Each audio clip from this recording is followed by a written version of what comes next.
बिस्मिल्लाहिर्रहमानिर्रहीम। अस्सलाम नाज़रीन, आप देख रहे हैं राय साकिब डिजिटल मीडिया। उम्मीद करता हूँ आप तमाम लोग खैरियत से होंगे। नाज़रीन, इस वीलॉग के अंदर बात करते हैं दो चीज़ों के ऊपर। एक तो परवेज़ इलाही साहब की रिहाई, गिरफ्तारी, फिर रिहाई, फिर गिरफ्तारी। ये मामला अब चलता रहेगा। ये आगे अब in days to come you will see कि अगर वो पकड़े ही गए हैं तो फिर ये मामला इतनी जल्दी ख़त्म नहीं होगा। और क्यों ख़त्म नहीं होगा, ये बड़ा इंटरेस्टिंग सा क्वेश्चन है।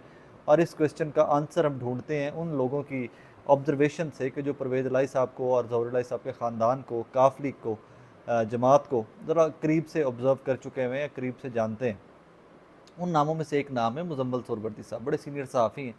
मुजम्मिल सोहरवर्दी साहब कहते हैं कि जनाब, ये लड़ाई ख़ानदान की लड़ाई है, नौजवानों की लड़ाई है, तख्ते गुजरात की लड़ाई है, तख्ते ज़हूर इलाही की सियासत की लड़ाई है, और ये लड़ाई इतनी जल्दी ख़त्म नहीं होगी। मैं उनसे मुत्तफ़िक हूँ इस चीज़ के ऊपर कि ये लड़ाई इतनी जल्दी ख़त्म नहीं होगी। अभी ये लड़ाई फर्दर आगे चलेगी और ये लड़ाई मज़ीद फ्यूरियस होगी।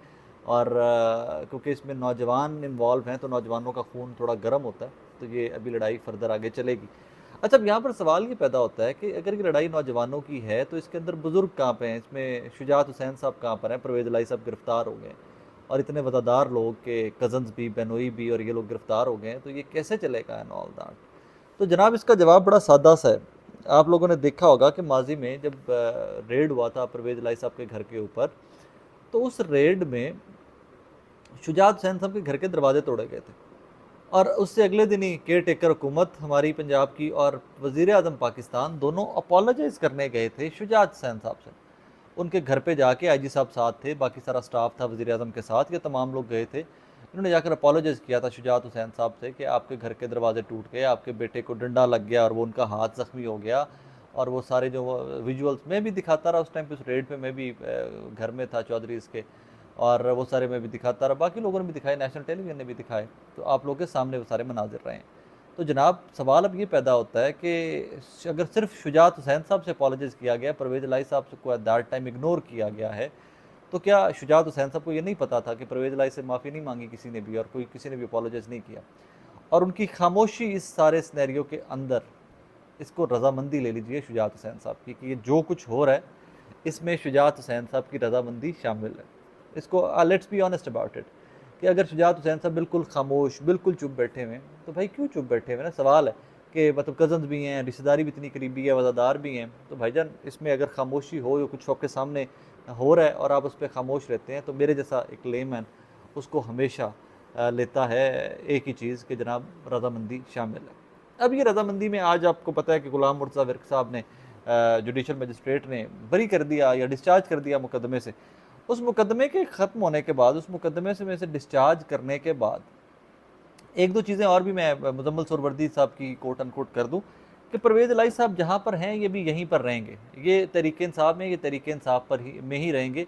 इनकी कोई बहुत मौजू या बहुत सूटेबल जगह कहीं और बनती उनको दिखाई नहीं देती कि काफ लीग में या वापस पीपल्स पार्टी में या वापस नून लीग में या किसी भी और सियासी जमात में परवेज़ इलाही साहब की कोई सेटलमेंट उनको बनती दिखाई नहीं दे रही। और मैं भी इससे मुत्तफ़िक हूँ कि परवेज़ इलाही साहब की एट दिस पॉइंट सेटलमेंट कहीं और नज़र नहीं आती। वक्त था, वक्त गुजर गया हुआ, वो ट्रेन मोहन इलाही साहब सियासी बसीरत रखते हुए और एट दैट टाइम ठीक फैसला करते हुए वो ट्रेन मिस हो गई हुई है।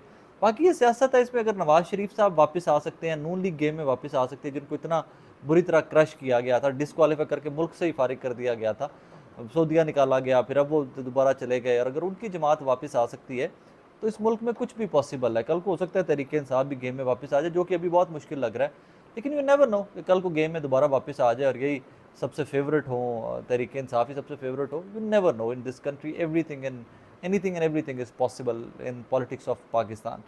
एनीवेज जी, अब इस जिन जिन जज साहब ने छोड़ा है ना, इनको आज डिस्चार्ज किया है परवेज़ इलाही साहब को, उनके खिलाफ गवर्नमेंट ऑफ पंजाब खुल खुला के, जो मौजूदा गवर्नमेंट ऑफ पंजाब है, जो care taker government of Punjab, which is not elected government of Punjab, remember one thing, this is not elected government of Punjab, this is care taker government of Punjab, जिनका काम इलेक्शन करवाना है, फ्री एंड फेयर इलेक्शन करवा के जब तक इलेक्शन नहीं होते, जो इंतजामी अमूर पीछे से चले आ रहे हैं, उनको उस तरह चलाते रहना है और by end of the day tata bye bye और अपने घर को वापस चले जाना है। लेकिन उनकी एक बड़ी हार्श स्टांस या उनकी हार्श स्टेटमेंट सामने आई है, मैं आपको पढ़ के वो सुना देता हूँ जनाब। गवर्नमेंट ऑफ पंजाब के ऑफिशियल ट्विटर हैंडल से ट्वीट किया जाता है जनाब Ali, judicial magistrate Ghulam Murtaza Virk who discharge Chaudhry Parvez Elahi today in a mega corruption case seems politically affiliated with PTI and playing dirty. He is sitting on a very sensitive post and dealing with important cases related to FIA and anti-corruption. His tilt towards Pakistan Tehreek-e-Insaf is clearly reflected from his hasty verdict and his social media pages. His social media profile clearly shows his activities and inclination towards PTI. A judge holding such an important slot should not pursue his personal political agenda from the judicial platform. The snaps of judicial magistrate Ghulam Murtaza Wirk's Facebook and social media posts are attached. नीचे आमिर मीर साहब को tag किया गया, ministry of information Punjab को tag किया गया, government of Punjab के official handle से। अब मैं इनका तर्जमा करके आपको ज़रा सुना दूँ, आसान कर दूँ आपको, कि जुडिशल मजिस्ट्रेट गुलाम मुर्तज़ा विर्क जिन्होंने आज परवेज़ लाई साहब को डिस्चार्ज किया मेगा करप्शन केस से, वो बज़ाहिर लगता ये है कि वो सियासी तौर के ऊपर तहरीक इंसाफ से मुंसलिक हैं और वो डर्टी प्ले कर रहे हैं, वो धंधा है पर गंदा है वाली वो यूज़ कर लीजिए। He is sitting on a very sensitive post and dealing with important cases related to FIA। वो बड़ी हसास सीट के ऊपर बैठे हुए हैं और बहुत अहम केसेस FIA के और एंटी करप्शन के जो हैं उनके पास आते हैं। उनका झुकाव तहरीक इंसाफ की तरफ, उनके फैसले जो हैं उनसे झलकता है और उनके सोशल मीडिया के पेजेस जो हैं, उनकी प्रोफाइल वगैरह, उनसे भी वो नज़र आता है। अ जज जिसके पास इतनी इंपॉर्टेंट सीट हो, जितनी इंपॉर्टेंट ओहदे पर फायज हो, उनको अपने ज़ाती सियासी एजेंडाज जो हैं उनको जुडिशल प्लेटफॉर्म अपनी सीट को रखते हुए, जज की सीट को रखते हुए नहीं परसू करने चाहिए, उन पर अमल पैरा नहीं होना चाहिए। और साथ आगे उन्होंने लिखा है the snaps of judicial magistrate Ghulam Murtaza Virk साहब के जो फेसबुक की जो स्क्रीनशॉट्स हैं 23 अगस्त 2022 को वो लगाई हुई हैं। कोई फजल हकीम साहब हैं, उन्होंने लिखा है कप्तान ने अपने पहले अमरीकी दौरे पर ही उन्हें बता दिया कि हम दोस्ती करेंगे, गुलामी नहीं। और ये गुलाम मुर्तज़ा विर्क साहब की बाज़ार की प्रोफाइल है, वहाँ से शेयर्ड है। आगे 17 जून 2022 को पाकिस्तान प्रेजेंटर है कोई, उन्होंने कोई पाकिस्तान तहरीक इंसाफ के दौरे इक़्तिदार के स्टैट्स शेयर किए हैं, तो वो गुलाम मुर्तज़ा विर्क साहब की बज़ाहिर प्रोफाइल मुबैना तौर पर, पता नहीं है कि नहीं उनकी, वहाँ से शेयर्ड है। अब इसके ऊपर लोगों ने बड़ी तनकीद की है, मैं कुछ आपको वो एक दो चीज़ें पढ़ के भी सुना देता हूँ, क्योंकि यहाँ पे रिलेट कीजिए ना, वो जज शहनाज जो थी, इस्लामाबाद वाली खातून जज थी, जिनके बारे में इमरान खान साहब ने कहा था कि हम इक़्तिदार में या पावर में आके हम आपसे सवाल पूछेंगे एंड ऑल दैट, तो उनके ऊपर कंटेम्प्ट और क्या क्या क्या नहीं हुआ, उसके ऊपर कितना शोर मचा एंड व्हाट नॉट। और यहाँ पर एक स्ट्रेट अवे इल्ज़ाम लगाया गया केयर टेकर सेटअप की जानिब से एक जज के ऊपर, तो देखते हैं इसके ऊपर कंटेम्प्ट का आगाज़ होता है या नहीं होता, वो कहानी अलग से है। लेकिन अज़हर सिद्दीक साहब बड़े सीनियर लॉयर हैं, वो लिखते हैं contempt proceedings must be initiated against him. और आगे असद चौधरी साहब हैं, एक बड़े सीनियर सहाफ़ी हैं हमारे इस्लामाबाद से, वो लिखते हैं तो गोया गैर कानूनी, गैर आइनी और गैर इखलाकी पंजाब हुकूमत को अब जजेस पर एतराज़ हो रहा है।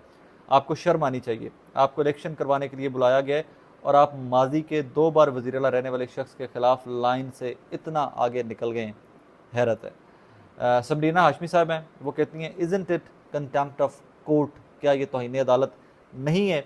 असद मलिक साहब हैं, गालिबन ये भी कोई वकील होंगे, what a shame, are you really government assuming your information is absolutely correct, you are supposed to file appeal, not indulge in propaganda against a judge and political party, you have committed contempt of court।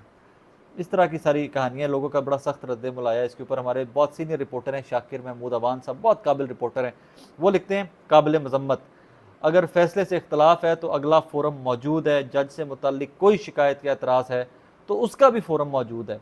इससे पहले भी निगरान हुकूमत एक जज से मुतल्लिक इंतहाई काबिल एतराज़ रिमार्क्स पास कर चुकी है और काबीना मीटिंग में भी जिक्र हुआ। गुलाम मुर्तज़ा विर्क की अदालत काफ़ी अर्सा से कवर कर रहा हूँ, इंतहाई नफीस, कानून पर गिरफ्त और आइन और कानून के मुताबिक फ़ैसले करने वाले जज हैं। ये लिखते हैं शाकिर महमूद अवान साहब, जिनका काम ही कोर्ट कवर करना है। हम न्यूज़ से इनका ताल्लुक़ है, बहुत अच्छे रिपोर्टर हैं, बहुत बेहतरीन रिपोर्टर हैं। तो बहरहाल ये मामलात इस तरह के चल रहे हैं और ये चीज़ें ठीक होती इस टाइम के ऊपर नज़र नहीं आ रही। अगले वीलॉग के अंदर मैं कंपाइल कर रहा हूँ नाज़रीन वो लिस्ट जो हमारे सहाफ़ी, यूट्यूबर, डिजिटल मीडिया के जर्नलिस्ट हैं जो अभी तक पुलिस की हिरासत में हैं, जिनको हिरासत में लिया गया। और कल एक वकील जबरान नासिर साहब कराची से, उनको भी अगवा कर लिया गया, या वो पुलिस के पास तो नहीं है, पुलिस ने तो इनकार कर दिया, FIA बाकी इदारों ने इनकार कर दिया, तो फिर मैं उनके लिए अगवा का लफ्ज़ इस्तेमाल करूँगा।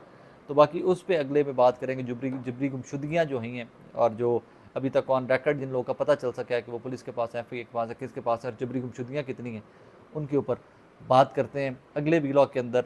लेकिन पाकिस्तान के हालात अल्लाह करे कि अच्छे हो जाए, अल्लाह करे कि अच्छे हो जाए। मैं बार बार मेरी ख्वाहिश है कि मैं वो व्लॉग भी करूँ कि जब मैं बहुत अच्छा रिपोर्ट करूँ, लेकिन अभी तक मुझे वैसे हालात मिल नहीं रहे। अपना बहुत सारा ख्याल रखिएगा, दुआ में याद रखिएगा। अल्लाह हाफिज़।